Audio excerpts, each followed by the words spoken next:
Assalamualaikum warahmatullahi wabarakatuh. Perkenalkan, nama saya Gio Pertadimas dari Kampus Politeknik Kelautan Perikanan Pariaman. NIT Taruna 19.2.1.2.057 dari Prodi Permesingan Kapal. Di sini saya akan menjelaskan perbedaan sistem pneumatik dan sistem hidrolik dan jenis-jenis kompresor yang ada di atas kapal. Sistem pneumatik adalah sebuah teknologi yang memanfaatkan udara terkompresi untuk menghasilkan efek gerakan mekanis. Karena menggunakan udara terkompresi, maka sistem pneumatik tidak dapat dipisahkan dengan kompresor. Sebuah alat yang berfungsi untuk menghasilkan udara bertekanan tertentu. Sistem kerja pneumatik mirip dengan sistem kerja hidrolik. Ada beberapa bagian komponen yang sedikit berbeda, namun seperti akumulator, motor, dan silinder, filter, dan solenoid valve memiliki prinsip kerja yang sama dengan sistem hidrolik. Perbedaan mendasar dari kedua sistem tersebut adalah fluida yang kerjanya yang digunakan sistem hidrolik menggunakan fluida incompressible, sedangkan pada sistem pneumatik menggunakan fluida compressible. Tekanan kerja yang pada rek yang berbeda. Jika sistem hidrolik bekerja pada tekanan 6,9 sampai 34 MPa, maka sistem pneumatik bekerja pada tekanan rendah 550 sampai 690 kPa. Berikut mari kita bandingkan kelebihan sistem pneumatik daripada sistem hidrolik. 1. Sistem pneumatik. Sistem pneumatik memiliki desain sistem dan kontrol yang sederhana. Komponennya umum, sangat mudah penginstalannya, dan sistem kontrolnya sederhana seperti halnya kontrol on-off. Yang kedua, memiliki reliabilitas tinggi karena sistem hidrolik berumur panjang dan budget perawatannya yang rendah. Selain itu, karena sifat gas yang kompresibel, maka ia tidak mudah rusak akibat beban kejut. Gas akan menyerap gaya kejut tersebut. Berbeda dengan fluida hidrolik yang secara langsung akan mentransfer gaya kejut tersebut. Gas terkompresi dapat disimpan untuk jangka waktu tertentu sehingga dapat menggunakan mesin pneumatik untuk jangka waktu yang tertentu sekalipun suplai listrik terputus.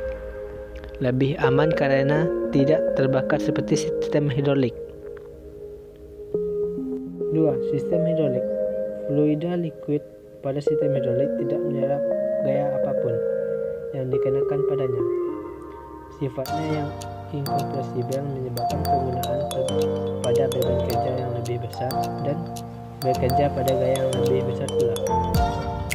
Fluida hidrolik yang incompressible juga meminimalisir gaya spiring saat sistem hidrolik berhenti. Tidak diperlukan proses pelepasan tekanan fluida karena saat sistemnya berhenti, tekanan fluida pun juga sekaligus hilang kecuali adanya penggunaan akumulator pada sistem. Jenis kompresor. Kompresor adalah mesin atau alat mekanik yang berfungsi untuk meningkatkan tekanan atau meningkatkan fluida gas udara. Kompresor biasanya menggunakan motor listrik, mesin diesel atau mesin bensin sebagai tenaga penggerak. Udara bertekanan hasil dari kompresor biasanya diaplikasikan atau digunakan untuk pengecatan dengan teknik spray, air gas, atau mengisi angin pembersihan atau pneumatik berendah udara, air dan lain sebagainya. Jenis kompresor. Secara umum, kompresor dibedakan menjadi dua, yaitu kompresor dinamis dan kompresor perpindahan positif. Pertama, kompresor perpindahan positif. Kompresor perpindahan positif dibedakan menjadi dua jenis, yaitu kompresor piston besi porting kompresor dan kompresor putaran rotari. Kompresor piston atau tolak besi porting. Yang pertama, piston tidak tunggal.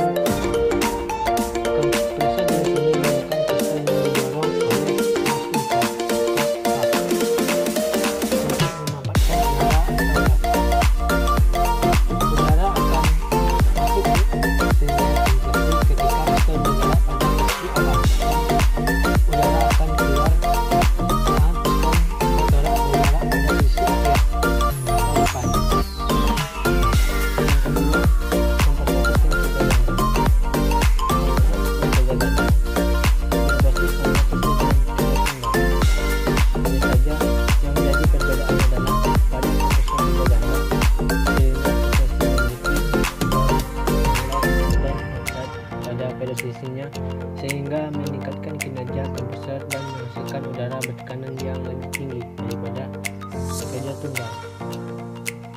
Yang ketiga, kompresor diafragma. Kompresor diafragma adalah jenis klasik dari kompresor piston dan mempunyai kesamaan dengan kompresor piston.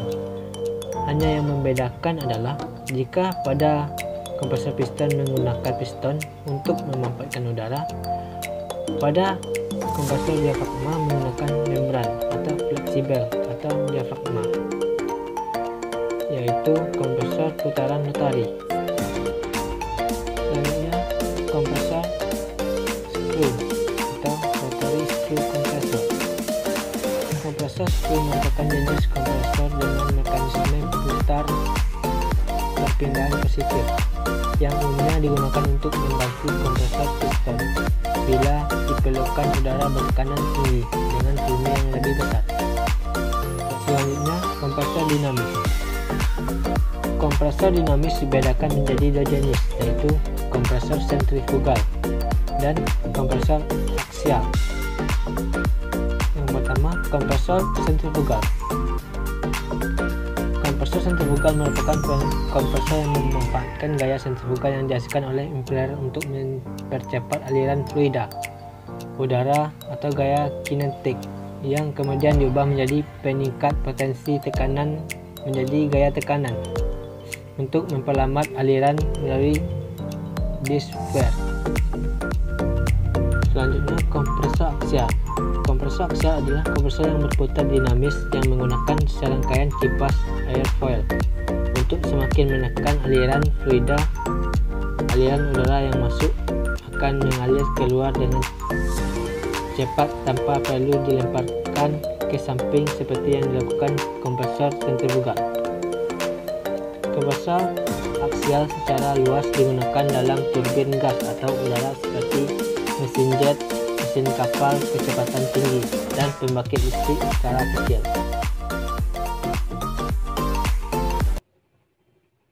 Sekian penjelasan dari saya. Wassalamualaikum warahmatullahi wabarakatuh.